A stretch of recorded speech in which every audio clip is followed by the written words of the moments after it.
ngir ñëw ak ñoom Saafeen ngir ñu jàppale ndaw yi ndaxte njaboot ñooy avenir u Saafeen ëllëg te ku bëgg a Saafeen avancé foo nga liggéey ak ndaw yi jàppale leen tette leen ngir seeni ëllëg kon kàddu bi warut a gudd. village suñu papa yi fi toog ak suñu partenaires yi nga xamante ne ànd nañu ak ñoom muy le cabinet Miroir Center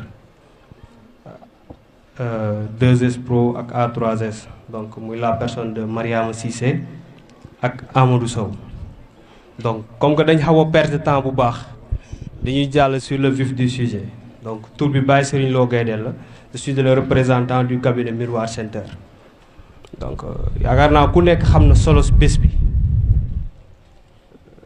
bi ñu Ibou seetsee comme ni yéen ñëpp ni ngeen ko xamee rek sommes venus par le biais de Ibou donc répétition bi laay daw bi ñu nuyoo waa Xalpa dugal nañ si Ibou di rafetlu aussi teewaayam bu baax a baax di rafetlu aussi réponse u jeunesse bi surtout parce que lii du pour Ibou bourse du pour Ibou du pour bàyyi du pour kenn donc dafa am foo xamante ni bu fa tolloo ndaw mooy jël destin am en main donc foofu la ñu toll tey ci àdduna yi léegi donc waroo di xaar sa papa wala sa mag wala sa rakk di dem di la décrocher ay lu mel ni ay bourse ak yooyu pour nga mën a jàngi mais yow yaa war a xam ne sa destin mu ngi sa loxo nga xool lan moo koy def donc nag boo amee chance am ku mel ni Ibou mu mën a dem débouche uti décrocher benn cabinet indi ko fii mu fekk la ba sa biir dëkk mu nekkoon loo xamante ni ay millions moo koy def mu indil la ko à 0 franc ñëw ne la mu ngi nii donc loolu opportunité à saisir la ngeen bàyyi xel bu baax a baax experts yi nga xamante ni dinañ fi taxaw def salon d'orientation bi comme il se doit bu paree ñu jàll ci mbirum octroi de bourse bi. C'est important parce que tout au début il faut comprendre que dans le cadre de l'orientation il y a 2 volets. Il faut au préalable comprendre clairement et au-delà de ça aussi savoir structurer ses ambitions pour ko filière ba nga xamante ne nii boo ko defee yow wóor na la di nga ci réussir donc conviction boobu dafa am importance ci choix yi d'accord. Il y a un auteur du nom de Anthony Robbins moom benn jàngkat la bu kawe bu nga xamante ne ni dafay yëngu ci wàllu communication dafay wax ni que les individus qui réussissent savent ce qu'ils veulent et ont la conviction qu'ils peuvent l'obtenir maanaam nit ñi nga xamante ne nii dañuy réussir dañuy xam d'abord ba pare am yaqin ni ñoom loolu dañ ciy réussir donc loolu c'est très important c'est-à-dire nit ki mentalité bi nga am moom ngay dund dans ta vie de tous les jours par exemple soo defee sa bopp ni que yow doo réussir maanaam tout le temps tu te dis dans ta tête que moi je connais rien je sais rien faire mënuma dara xawma dara tu ne vas rien réaliser dans ta vie donc il faut avoir un mental d'acier il faut toujours penser positivement d'accord. Alors le troisième point c'est la motivation lépp looy dugg nga am motivation dafa am solo bu fekkente ni man tey damay dem école juste pour dem école yaakaar naa jarul may dem école donc bu may dem école y a un objectif bien précis ba nga xamante ne nii am naa ko mooy lan je vais à l'école pour avoir peut-être mes diplômes et pouvoir travailler ultérieurement. Avoir des diplômes ne veut pas dire réussir. Ça aussi, il faut que vous le sachiez. Nous sommes certes dans un système français, mais quand vous partez aux États-Unis, on ne vous demande pas quels sont vos diplômes. On vous demande qu'est-ce que vous avez faire. Qu'est-ce que vous savez faire. Lan nga mën, lan mooy sa ay compétences.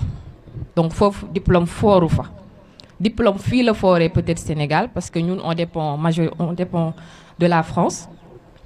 Donc loolu aussi il faut ngeen xam ko donc motivation dafa am solo ci dundu doomu aadama motivation boo ko amee day tax lépp loo dugg da nga cay am ndam te yaakaar naa ñun ñëpp lu ñuy ñaan mooy dugg ci dara réussir ko am ci ndam du dëgg ah d'accord merci. Alors La route qui nous mène vers la réussite nag yombul, c'est presque un labyrinthe mën naa ni labyrinthe mooy yoon ba nga xamante ne nii dafa metti dafa bëri ay jam-jam dafa bëri ay xaaxaam xaw ma ndax xam nga yéen waa ñi dëkk fi war ngeen xam luy xaaxaam voilà donc xaaxaam bu la jamee dafay metti bu la jamee da ngay taxaw dindi xaaxaam bi pour mën a dox du noonu donc le chemin de la réussite c'est un labyrinthe et on doit tout faire pour sortir victorieux, pour sortir la tête haute de ce labyrinthe.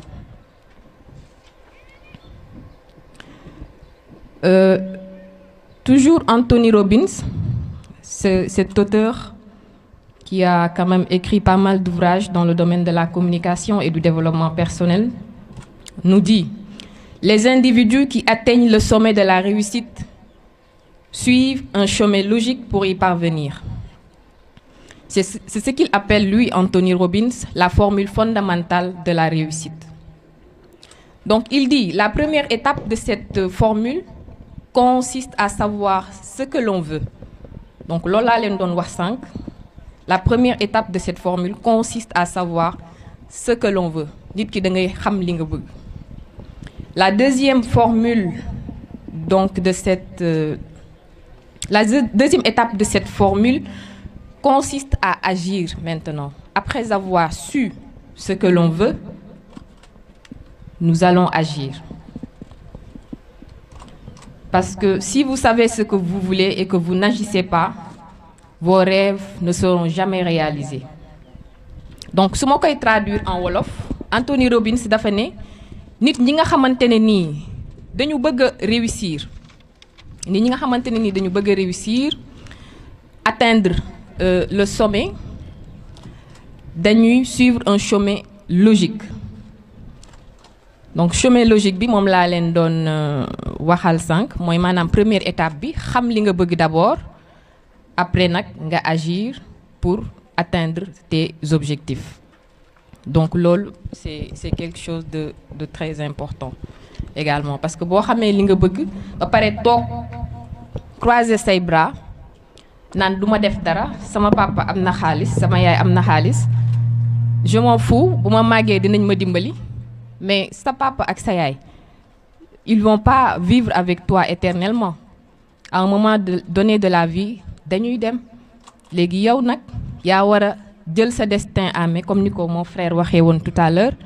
Yow ya wara jël sa destin en main, nga xam li nga bëgg, nga tu sors de ta zone de confort pour aller faire en tout cas face à la vie, aux difficultés de la vie parce que la vie n'est pas facile.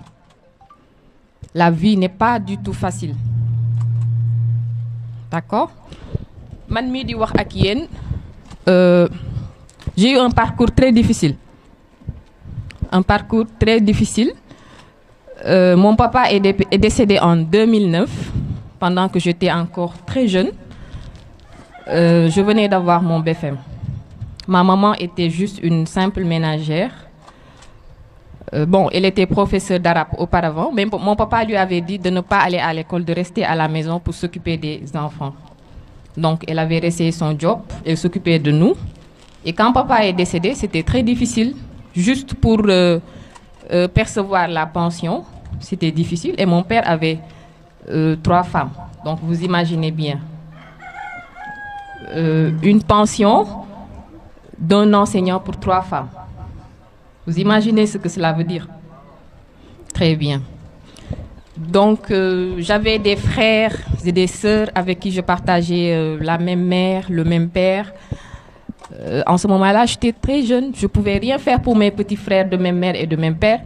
Et les grands frères et les grandes sœurs, les demi-grands frères, les demi-grandes sœurs, ne s'occupaient même pas de nous. Ils s'en foutaient pas mal. Donc, vous imaginez. Alors, j'ai quitté Dakar pour me rendre à Saint-Louis, où j'ai fait mes études secondaires et universitaires. J'ai fait la seconde, la première et la classe de terminale au niveau du lycée Cheikh Oumar Foutiyou Tall de Saint-Louis. Donc après, j'ai cravaché quand même pour obtenir mon bac parce que les conditions étaient très difficiles. J'étais avec une tante, une sœur à ma mère, qui vivait à Saint-Louis avec son mari. Mais c'était très, très difficile, je vous dis. Mais je savais ce que je voulais. Je savais ce que je voulais. Je venais d'arriver à Saint-Louis, j'ai vu toutes sortes de choses, parce que je quittais Sanar, tout à l'heure on va parler du village de Sanar, pour me rendre en ville pour aller étudier. Vous imaginez, tu vois toutes sortes de choses, des voitures qui viennent se garer devant toi pour te dire « Mademoiselle, monte, je vais te ramener ». Si tu n'as pas rien dans la tête, si tu n'as rien dans la tête, tu vas monter et puis tu vas apprendre la vie facile. Et puis après, voilà, tu n'auras pas d'avenir. Donc il faut veiller à construire son avenir. Mais moi, je refusais ces choses faciles. Je me suis battue. J'ai obtenu mon bac avec la mention et j'ai été orientée au niveau de l'université Gaston Berger de Saint-Louis où j'ai eu à faire des études de droit. D'accord? Et l'université, c'était difficile, je vous dis, hyper méga difficile. Des fois, quand tu perçois ta bourse, autant c'était 36 000, j'avais une bourse entière quand même. Bon, j'ai cette bourse 36 000, war si dundu, war si dem resto chaque jour, war si lek, nan, dund sa ay besoins primaires, jigen ñi, vous savez ce que je veux dire. D'accord? Donc, loolu yep, xam nga né 36 000 mënu ko won couvrir. Mais le ticket, c'était 550, le ticket pour le déjeuner et le petit déjeuner 75. Donc, je m'organisais parce que xamna sama bop. Donc, bo xamé sa bop do son. Je m'organisais pour 36 000 yoyu mën ma mat. Duma soxlaw ma alalu ken, duma ñaan ken, damay ñafé pour mëna gagner sama vie ultérieurement. Donc j'ai fait la première année, je suis sortie avec brio, ma dial c'est ma première année. Dem deuxième année, dial, machallah, dem troisième année, am sama licence. Y avait trop de grèves. Souvent on restait, surtout avec la mort de Fallou Sène, on restait des mois et des mois sans pour autant faire cours parce que toutes les universités étaient perturbées. Je suis rentrée chez ma tante parce qu'il n'y avait rien à l'université. Mais quand je suis rentrée, bon, je faisais comme si j'étais au campus. J'apprenais mes cours, je faisais tout ce que je devais faire. Après, bon, l'université a ouvert ses portes, on est reparti. On a fait notre Master 1. J'ai eu un Master 1 en droit des affaires et un Master 2 en contentieux des affaires. Donc j'ai fait 5 longues années à l'université, juste pour vous dire que je connais l'université et que l'université est un autre monde. Donc après avoir obtenu donc mon Master 2, je me suis dit que maintenant je suis responsable. Je ne dois pas rester dans cette université comme les autres le font. Suñu ansi nek ci université Maguette am 30 ans nek ci bir néegi buñu xeyé dem resto gàddu buru dem resto añ bu ngoonee ñu dem resto reer amuñu fa benn njëriñ amuluñu seen ay waajur benn njëriñ. Donc juste pour vous dire que je n'ai aucun intérêt à vous raconter mon parcours, mais ça fait partie quand même voilà, de la formation. D'accord? Fan la nekkoon sax. Je me suis perdue. Voilà, donc après l'obtention de mon Master 2, voilà, bon, une petite parenthèse, il faut aussi allier études universitaires et expérience professionnelle. Il faut toujours chercher des stages, même à partir de la première année, chercher des stages, deuxième année, chercher. Ne restez pas à l'université 3 ans, comme le font certains. Après avoir obtenu leur licence, ils sortent maintenant pour chercher un stage.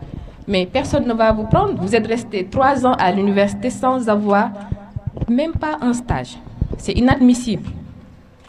C'est inadmissible. Donc, dès la première année, cherchez un stage. Deuxième année, faites un stage. Voilà, jusqu'à la 3e année maintenant, vous commencez à chercher un travail. N'acceptez pas aussi qu'on vous exploite. Les stages doivent suffire en licence. Quand vous faites 3 ans à l'université, première année d'expérience professionnelle en première année, 2e année, 3e année, en licence maintenant, il faut chercher quelque chose qui puisse vous rapporter de l'argent. N'acceptez pas donc qu'on vous exploite. Moi, je me rappelle quand je faisais la licence, un jour, je me suis réveillée. Je me suis dit, bon, tiens, c'est fini, maintenant je vais aller chercher un job. Donc, fait que dans 3 ans de stage. Maintenant, je ne vais plus accepter qu'on m'exploite. Maintenant, je veux un job que je vais cumuler avec mes cours. Alors, je me suis réveillée, j'ai imprimé 10 CV, 10 lettres de motivation. Allez, je suis sortie de l'université pour partir en ville. Ce jour-là, je n'avais même pas d'argent pour me payer un taxi. J'ai pris un Ndiaga pour partir en ville. Je suis partie dans toutes les structures, dans les banques, dans les entreprises, à la Sonatel, à la Sénélec, BOA, B6, partout. Je suis allée pour remettre une enveloppe où il contenait une lettre de motivation, un CV et j'en passe. Donc quand j'arrive, je remets à la personne qui se trouve au niveau de l'accueil, je lui dis que je cherche un job. Vous cherchez un job? Je dis oui. Ah, mais vous là, vous êtes prétentieuse. Ah bon, c'est ce que vous croyez? D'accord. Dites-moi la personne que je peux rencontrer, au moins pour lui remettre mon dossier. Certains te disent, bon, va te faire, alors excusez-moi du terme, va ailleurs. Demain, ça y est. Il y en a d'autres qui sont courtois ou courtoises qui te disent, bon, va dans ce bureau et tu demandes telle personne. Nga dem, laaj nit ki, nga wax ak mom si njek ak teranga, mu ñu la wa d'accord, bay ko fi, on va vous rappeler. Donc nonu la def. Dama jéki-jéki rek wa Sonatel wo ma. Ne ma mademoiselle Cissé, est-ce que vous pouvez venir faire un entretien? Vous imaginez? Je suis partie faire l'entretien et ça s'était très bien passé. Et puis aussi, avant de faire un entretien, préparez-vous sur les techniques d'entretien d'embauche. C'est très important. Il ne faut pas aller rencontrer un recruteur comme ça, sans rien avoir dans la tête, sans rien savoir sur les techniques d'entretien d'embauche. Par exemple, quand vous rentrez dans une porte, ou bien quand vous venez voir un recruteur, il y a un certain nombre de comportements à adopter. Vous ne devez pas vous habiller comme bon vous semble. Vous ne devez pas vous coiffer comme bon vous semble. Vous ne devez pas parler également n'importe comment. Donc, il y a un certain nombre de comportements à adopter devant le recruteur. Par exemple, je peux venir dire bonjour monsieur. Il me dit bonjour. Tant qu'il ne me dit pas asseyez-vous, je ne dois pas m'asseoir.